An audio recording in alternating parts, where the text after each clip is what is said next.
काय बैठक झाली, काय डिस्कशन झालं? असं नांदेड जिल्ह्यामध्ये जी अतिवृष्टी झाली, ज्या अतिवृष्टीमुळे कोचंपाडच्या बॅकवॉटरमुळे आपल्याला कल्पना आहे की नांदेड जिल्ह्यामध्ये एखादी अतिवृष्टी झाल्यानंतर तेलंगणामध्ये पोचमपाड प्रकल्प आहे, त्या प्रकल्पाचं बॅकवॉटरसुद्धा मोठ्या प्रमाणावर नांदेड जिल्ह्यामध्ये आपल्याकडे सर्वत्र जे आपले बॉर्डरचे तालुके आहेत, देगलूर आहे, नायगाव आहे, बिलोली आहे, मुखेड आहे, या सगळ्या परिसरामध्ये बॅकवॉटरचा जो परिणाम होतो आणि त्याचबरोबर नांदेड जिल्ह्यामध्ये इतर जो भाग आहे, तर उदाहरणार्थ अर्धापूर तालुका, मुदखेड तालुका, भोकर वगैरे या सगळ्या भागामध्ये प्रचंड प्रमाणावर अतिवृष्टी झालेली आहे. त्यामुळे बॅकवॉटरमध्ये होणाऱ्या परिणामाची व्याप्ती लक्षात घेता यंदाचा जो पाऊस आहे तो अतिशय अभूतपूर्व आहे, खूप मोठ्या प्रमाणावर आहे, नुकसानही मोठं आहे. त्यामुळे जे फ्लड लेवल आहे त्या फ्लड लेवल पुनश्च एकदा निश्चित केल्या पाहिजेत, कारण की पाण्याची जी पातळी आहे ती वाढत चाललेली आहे आणि ती वाढल्यामुळे पहिल्या जमिनीला जो मोबदला दिलेला आहे त्या मोबदल्यामध्ये भागत नाही, कारण की आता शेती अधिक पाण्याखाली जाऊ लागलेली आहे. म्हणजे नदीकाठच्या गावाची फ्लड लेवल आहे ती वाढत चाललेली आहे, म्हणजे त्याची अतिवृष्टीमुळे कोचंपाडच्या बॅकवॉटरमुळे अजून लेवल वाढलेली आहे आणि त्याचा परिणाम शेतावरही होऊ लागला, शेती पिकावर होऊ लागला आहे आणि जमीनसुद्धा पाण्याखाली अधिक जाऊ लागली.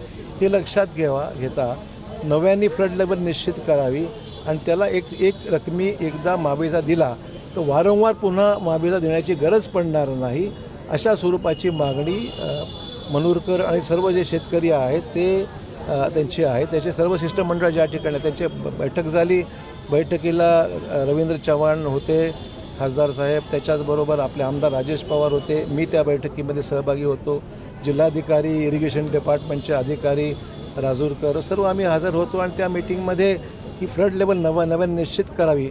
शासन स्तरावर जी जमीन बुडीत चाललेली आहे त्याचं एक रकमी कायमस्वरूपी पैसे देण्यात यावा हा त्यातला मुद्दा आहे.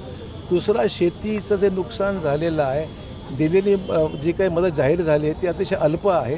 तिचा विचार करता महाराष्ट्रामध्ये नांदेड जिल्हाच हा सगळ्यात जास्त अतिवृष्टीमुळे नुकसान झालेलं आहे. हे लक्षात घेता एक विशेष बाब म्हणून नांदेड जिल्ह्याकरता वाढीव मोबदला दिला पाहिजे. सगळ्यात जास्त नुकसान नांदेडचं आहे आणि अद्यापही पुढं 2-3 दिवसात अजून पाऊस होणार, गेल्या 8 दिवसात पाऊस चालूच आहे सातत्याने. त्यामुळे नांदेड जिल्ह्याची व्याप्ती मोठी आहे. इतर जिल्ह्याला ज्या दिलं त्या मनाने नांदेड जिल्ह्याला कमी मिळालेला आहे, त्यामुळे त्यालाही अधिक पैसे द्यावेत अशी प्रकारची मागणी आहे. तोही विषय आम्ही शासनाकडे घेऊन जाणार आहोत. पुनर्वसनाचे काही विषय राहिले असतील तर तेही मार्गी लागली पाहिजे.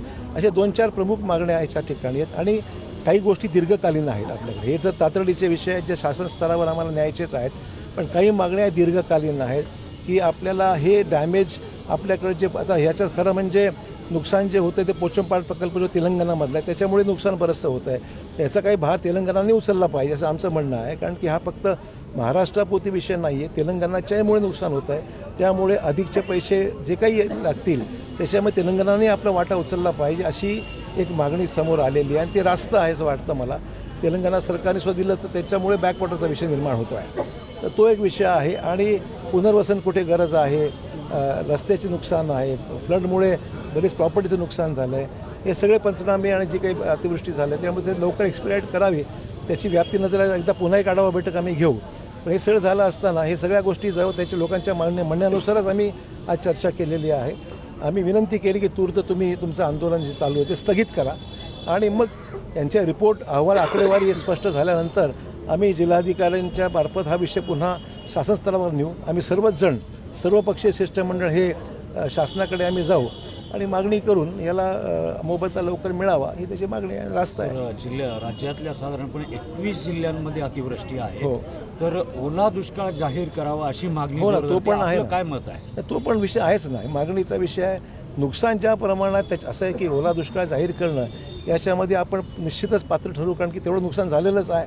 त्यामुळे सगळ्या गोष्टी असं आहे की इथे निर्णय काही इथे होऊ शकत नाही, निर्णय शासन स्तरावर होईल. तुम्ही शासनाकडे जाऊन या सगळ्या गोष्टी मांडण्याकरता डेटा सगळं कंपाईल करून आम्ही जाऊन लवकरात लवकर हा विषय मार्गी लावण्याचा प्रयत्न करू. सरस लातूर, बीड आणि उस्मानाबादची परिस्थिती अत्यंत वाईट आहे. आहेच ना, असं की आता नैसर्गिकच आपत्ती आहे, रोजच पाऊस चालू आहे, काल पण संध्याकाळी जोरात पाऊस झाला, आजही 2-3 दिवस अलर्ट आहेच. त्यामुळे आता ह्या सगळ्या गोष्टी लक्षात घेता आपल्याला पावलं उचलावं लागतील आणि डॅमेज कमीत कमी व्हावं हा प्रयत्न काय करता येईल एवढा विषय आहे.